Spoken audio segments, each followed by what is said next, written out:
Hey everyone, it's Max and I am here to do a book review of Shatter Me by Tahereh Mafi.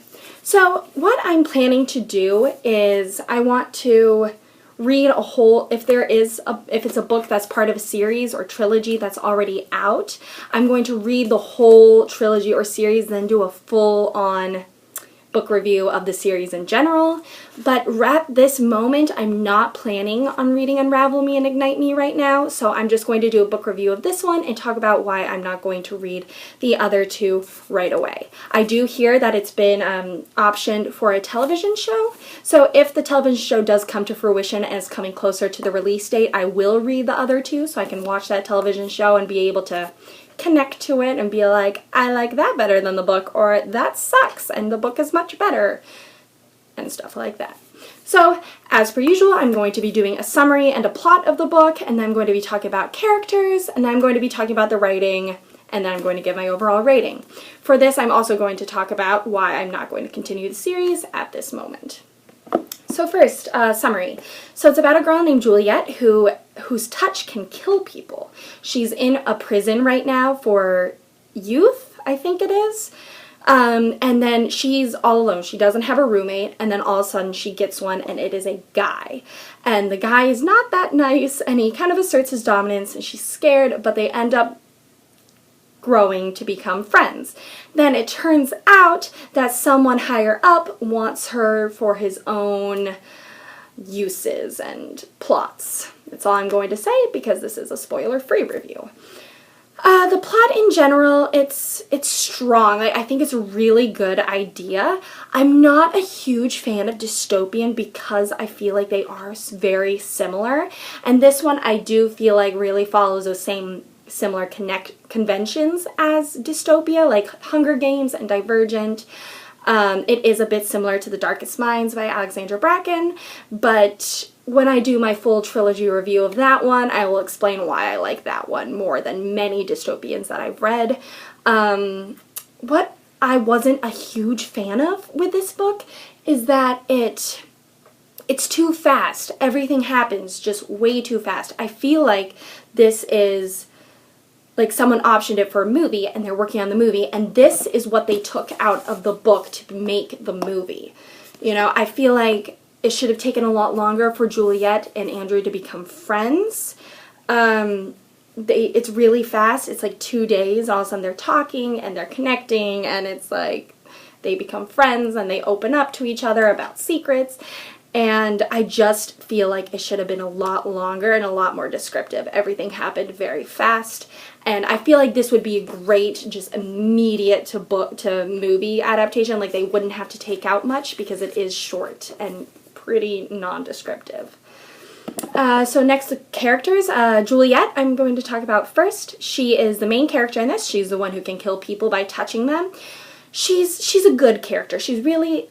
It's kind of the perfect stereotype of, you know, a person who was innocent and just at the wrong place at the wrong time.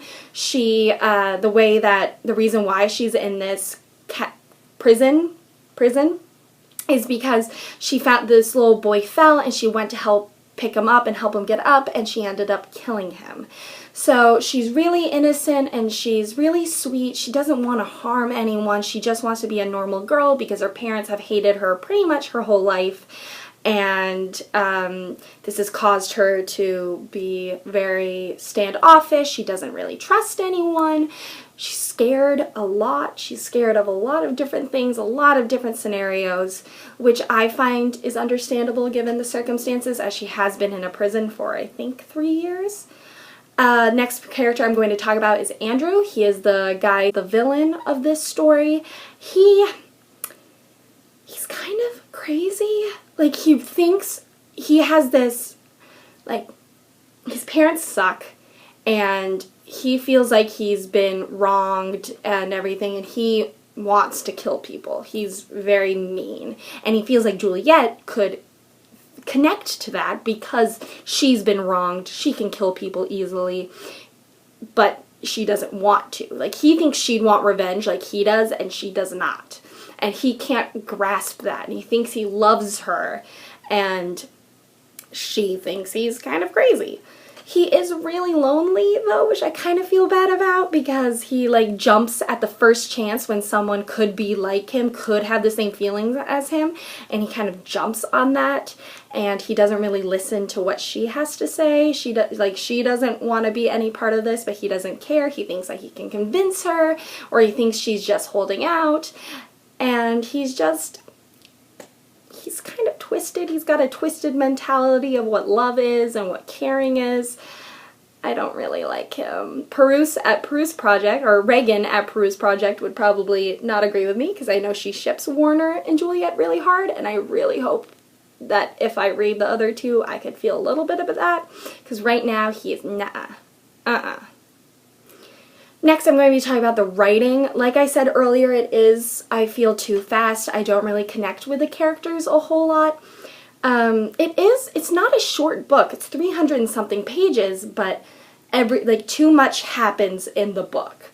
Nothing goes on for too long, nothing's very descriptive, and a lot happens. I feel like it could have ended at a certain place that felt like the climax, but it ended up ending like way farther. That could have been a whole different book if she wanted to add on to it. So I just felt like she was cramming too much into one book, and therefore it lacked a lot. There were a lot of plot holes. Like, I wasn't quite sure what this prison was, if it was just for kids, or if there were adults in it, or if it was for kids with powers.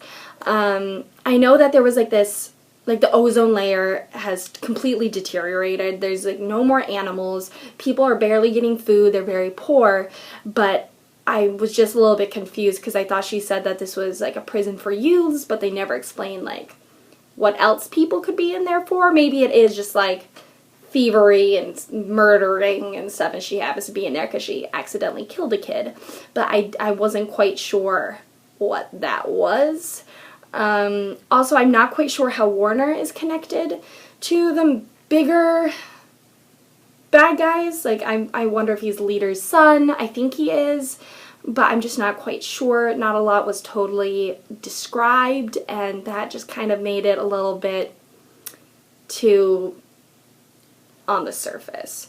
Also, something that drove me crazy about this book was how many times she said, "I gasped." She's like, "I gasped, I gasped. I gasped." Every single time someone said something remotely surprising, it was, "I gasped." And that was kind of annoying, because I noticed it every time. I wish I kept a tally. I did a mark for every time she said that, and there would probably be over 100. And it was just too much. I guess the term "I gasped" can be used well. I do like it when it can be put in certain circumstances, but she uses it just way too much. So overall, I give this book a 3.5 out of 5, because I do like the story. The writing is okay, but it's lacking a lot. So that is why, at the moment, I'm not going to be continuing the trilogy. If this does become a television show, I will read it. I will read the other two, because I did enjoy it. It was really fast. I read it in one. Hey everyone, it's present day me, and I just realized I've been calling him Andrew this whole video, and his name is Adam. So every time you've been hearing Andrew, I've been trying to say Adam. So keep that in mind, okay?